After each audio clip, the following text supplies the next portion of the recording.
Hello YouTube. पिछले episode में हम लोगों ने सीखा था कि जीएसटी को टैली में इनेबल कैसे किया जाता है। आज के एपिसोड में हम लोग जानेंगे कि डायरेक्ट एक्सपेंसेस और इनडायरेक्ट एक्सपेंसेस क्या होते हैं। तो ज्यादा बकवास ना करते हुए लेट्स बिगिन। टैली की शुरुआत में स्टूडेंट्स के मन में काफी सारे कंफ्यूजन्स होते हैं। उन्हीं कंफ्यूजन्स में से एक कंफ्यूजन होता है कि डायरेक्ट और इनडायरेक्ट एक्सपेंसेस क्या होते हैं, डायरेक्ट और इनडायरेक्ट इनकम्स क्या होती है। टैली में इनकम्स और एक्सपेंसेस से रिलेटेड लेजर्स क्रिएट करते समय कंफ्यूजन होता है कि उनको डायरेक्ट में रखा जाए या इनडायरेक्ट में रखा जाए। तो आज का ये वीडियो पूरा देखने के बाद आपका ये कंफ्यूजन दूर हो जाएगा और आप आसानी से समझ जाओगे कि किस एक्सपेंसेस को डायरेक्ट में रखना है, किसको इनडायरेक्ट में रखना है। तो चलिए शुरू करते हैं।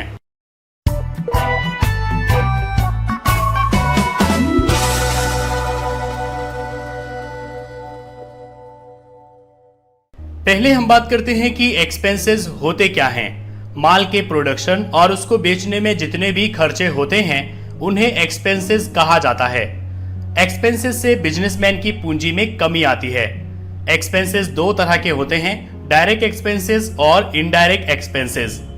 डायरेक्ट एक्सपेंसेस वो खर्चे होते हैं जिन्हें बिजनेसमैन माल के प्रोडक्शन में या फिर माल को खरीदने में करता है, और जब तक वो माल नहीं हो जाता तब तक के सारे खर्चे इसमें शामिल होते हैं। डायरेक्ट एक्सपेंसेस गुड्स यानी वस्तु की लागत को बढ़ा देते हैं। डायरेक्ट एक्सपेंसेस के एग्जाम्पल है जैसे कि कच्चा माल खरीदा गया, कच्चे माल को लाने के लिए जो भाड़ा दिया गया, या फिर फ्यूल खर्च हुआ, या फिर कारखाने की फैक्ट्री की बिजली का बिल दिया गया, मशीनों की मरम्मत कराई गई, या फिर फैक्ट्री का रेंट दिया गया।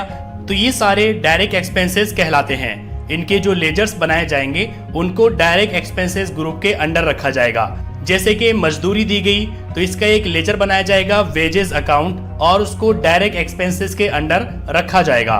दूसरे होते हैं इनडायरेक्ट एक्सपेंसेस।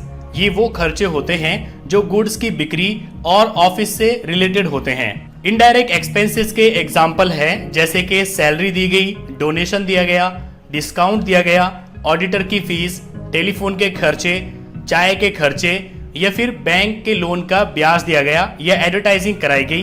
तो ये सारे इनडायरेक्ट एक्सपेंसेस में आते हैं। जैसे कि कंपनी ने अपने एम्प्लॉयज को सैलरी दी तो यहाँ पर सैलरी एक इनडायरेक्ट एक्सपेंसेस में आता है, इसलिए आप लेजर क्रिएट करेंगे सैलरी अकाउंट और उसको आप इनडायरेक्ट एक्सपेंसेस के अंडर रखेंगे। इसको आप एक लाइन में ऐसे समझिए कि जितने भी खर्चे माल के प्रोडक्शन में होते हैं या माल के प्रोडक्शन से जुड़े हुए होते हैं उन सबको डायरेक्ट एक्सपेंसेस में काउंट किया जाता है, जबकि ऐसे खर्चे जो माल के प्रोडक्शन से जुड़े हुए नहीं होते उनको इनडायरेक्ट एक्सपेंसेस में काउंट किया जाता है। अब हम बात करते हैं इनकम की।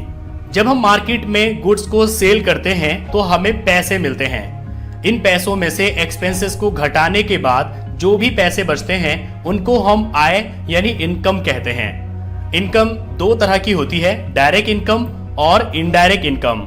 डायरेक्ट इनकम वो इनकम होती है जो हमें गुड्स या सर्विसेज को सेल करने के बाद हासिल होती है, जबकि इनडायरेक्ट इनकम वो इनकम होती है जो हमें गुड्स या सर्विसेज को सेल करने के अलावा किसी और तरीके से हासिल होती है।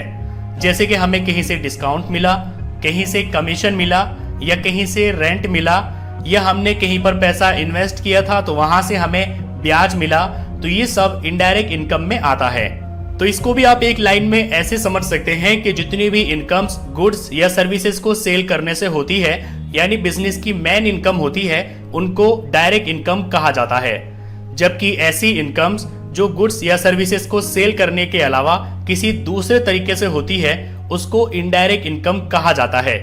अब जैसे कि कंपनी को कहीं से कमीशन रिसीव हुआ, कमीशन मिला, तो आप एक लेजर क्रिएट करेंगे कमीशन अकाउंट और उसको आप इनडायरेक्ट इनकम ग्रुप के अंडर रखेंगे क्योंकि ये इनडायरेक्ट इनकम में आता है। चलिए हम बात करते हैं कि टैली में डायरेक्ट और इनडायरेक्ट एक्सपेंसेस और इनकम्स के लेजर्स को कैसे क्रिएट किया जाता है। लेकिन उससे पहले मैंने एक टेबल बनाई हुई है, आपको ये देखनी चाहिए। ये आपको नोट्स में मिल जाएगी। इसमें मैंने आपको दिखाया है कि डायरेक्ट और इनडायरेक्ट खर्चे कौन कौन से हैं। जैसे कि कच्चे माल की ढुलाई में जो पैसा खर्च किया गया वो डायरेक्ट एक्सपेंसेस में आएगा। माल को इंपोर्ट किया गया तो उस पर जो ड्यूटी पे की गई वो डायरेक्ट एक्सपेंसेस में आएगी। रेंट डायरेक्ट और इनडायरेक्ट दोनों एक्सपेंसेस में आता है। ये डिपेंड करता है कि किस तरह का रेंट कंपनी ने पे किया है। जैसे कि फैक्ट्री का अगर रेंट पे किया जाए तो ये डायरेक्ट एक्सपेंसेस में आता है, जबकि अगर ऑफिस या फिर गेस्ट हाउस का रेंट पे किया जाए तो वो इनडायरेक्ट एक्सपेंसेस में आता है। तो यहाँ पर हम मान के चलते हैं कि फैक्ट्री का रेंट पे किया गया तो ये डायरेक्ट एक्सपेंसेस में आएगा। इसी तरह से रॉयल्टी दी गई या मजदूरी दी गई तो ये डायरेक्ट एक्सपेंसेस में आएगा।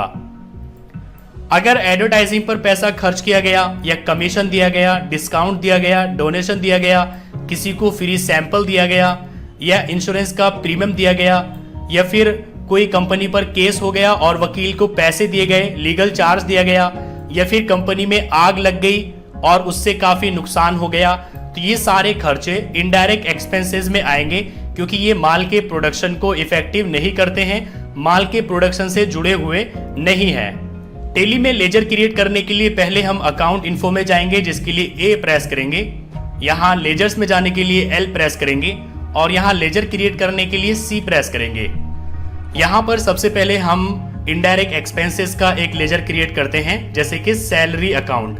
तो यहाँ पर हमने लिखा सैलरी अकाउंट, टैब प्रेस करेंगे। यहाँ पर कोई उपनाम, कोई एलियास हम डाल सकते हैं। इसके बाद यहाँ अंडर, किस ग्रुप के अंडर आप इसको रखना चाहते हैं तो इसको हम रखेंगे इनडायरेक्ट एक्सपेंसेस। तो यहाँ इनडायरेक्ट एक्सपेंसेस पर क्लिक करेंगे। क्या ये इन्वेंट्री वैल्यू को अफेक्ट करता है? बिल्कुल नहीं करता, इसको हम नो रहने देंगे। नीचे आएंगे, यहाँ पर टाइप ऑफ लेजर, इसको हम नोट एप्लीकेबल में रखेंगे। क्या इस पर जीएसटी एप्लीकेबल होगी या नहीं? अगर नहीं एप्लीकेबल होगी तो आप नोट एप्लीकेबल एंटर करेंगे। इसके बाद अगर आप चाहें तो यहाँ बैंक डिटेल्स को प्रोवाइड कर सकते हैं यस करके, वरना आप टैब प्रेस करते हुए नीचे आएंगे और एक्सेप्ट करने के लिए वाई प्रेस करेंगे। तो यहाँ पर सैलरी अकाउंट, जो कि एक इनडायरेक्ट एक्सपेंसेस में आता है, क्रिएट हो चुका है। अब हम कोई डायरेक्ट एक्सपेंसेस वाला लेजर यहाँ पर क्रिएट करेंगे। तो उसके लिए हम जैसे कि यहाँ पर बनाते हैं मजदूरी अकाउंट, कंपनी ने मजदूरी दी तो यहाँ पर हम बनाएंगे वेजेस अकाउंट। यहाँ पर हम कोई उपनाम, कोई एलियास डालेंगे। इसके बाद टैब प्रेस करेंगे, इसको रखेंगे हम डायरेक्ट एक्सपेंसेस में। तो यहाँ पर आपको एक्सपेंसेस फाइंड करना है या फिर आप यहाँ पर टाइप करेंगे एक्स। तो यहाँ पर देखिए एक्सपेंसेस डायरेक्ट, इस पर क्लिक करेंगे तो यहाँ पर एक्सपेंसेस डायरेक्ट आ चुका है। इन्वेंट्री को ये इफेक्ट करता है? बिल्कुल नहीं करता, हम इसको नो रहने देंगे। जीएसटी इस पर एप्लीकेबल होगी या नहीं, इसको हम यहाँ से नो करेंगे। इसको भी नोट एप्लीकेबल करेंगे, टैब प्रेस करते हुए नीचे आएंगे और इसको वाई प्रेस करके एक्सेप्ट करेंगे। तो यहाँ पर एक वेजेस अकाउंट, जो कि डायरेक्ट एक्सपेंसेस में आता है, क्रिएट हो चुका है। इसके बाद यहाँ पर हम एक इनडायरेक्ट इनकम का लेजर क्रिएट करेंगे, जिसमें कमीशन आता है या डिस्काउंट आता है या फ्री सैंपल आता है, बहुत सारे हैं जो इनडायरेक्ट इनकम में आते हैं। तो यहाँ पर हम डाल देते हैं कमीशन अकाउंट, कमीशन अकाउंट। इसके बाद टैब प्रेस करते हुए नीचे आएंगे, इसको हम रखेंगे इनडायरेक्ट इनकम में। तो इसके लिए आप INC यहाँ पर टाइप करेंगे, आपके सामने आ जाएगा इनकम। तो इसमें से हम इनडायरेक्ट इनकम चूज कर लेंगे। इन्वेंट्री वैल्यू इससे इफेक्ट नहीं होती है, नो रखेंगे और टैब प्रेस करते हुए नीचे आएंगे। जीएसटी भी इस पर एप्लीकेबल नहीं होगी तो इसको भी हम नोट एप्लीकेबल कर देंगे। यहाँ पर इसको भी हम नोट एप्लीकेबल करेंगे, टैब प्रेस कर वाई प्रेस करके इसको एक्सेप्ट करेंगे। तो इस तरह से यहाँ पर आप डायरेक्ट और इनडायरेक्ट एक्सपेंसेस के लेजर्स क्रिएट कर सकते हैं। डायरेक्ट और इनडायरेक्ट इनकम्स के भी आप यहाँ लेजर आसानी के साथ क्रिएट कर सकते हैं। सो आई होप कि अब आप समझ गए होंगे कि जितने भी खर्चे डायरेक्ट प्रोडक्शन से रिलेटेड होते हैं उनको डायरेक्ट एक्सपेंसेस में काउंट किया जाता है, और जितने भी खर्चे डायरेक्ट प्रोडक्शन से रिलेटेड नहीं होते हैं उनको इनडायरेक्ट एक्सपेंसेस में काउंट किया जाता है। यही हाल इनकम का है कि जितनी भी इनकम्स गुड्स या सर्विसेज को सेल करने से हासिल होती है उनको डायरेक्ट इनकम कहा जाता है, जबकि ऐसी इनकम्स जो गुड्स को सेल करने के अलावा किसी और तरीके से आती है उनको इनडायरेक्ट इनकम कहा जाता है। सो आज के लिए बस इतना ही। आप इसी की अगर तुम लोग मुझसे कोई भी क्वेश्चन करना चाहते हो तो मेरे सोशल मीडिया अकाउंट्स पर आकर बिल्कुल कर सकते हो, जिसका लिंक वीडियो के डिस्क्रिप्शन में भी दिया है, और वीडियो में व्हाट्सएप, टेलीग्राम, फेसबुक और इंस्टाग्राम की आईडी भी दी है।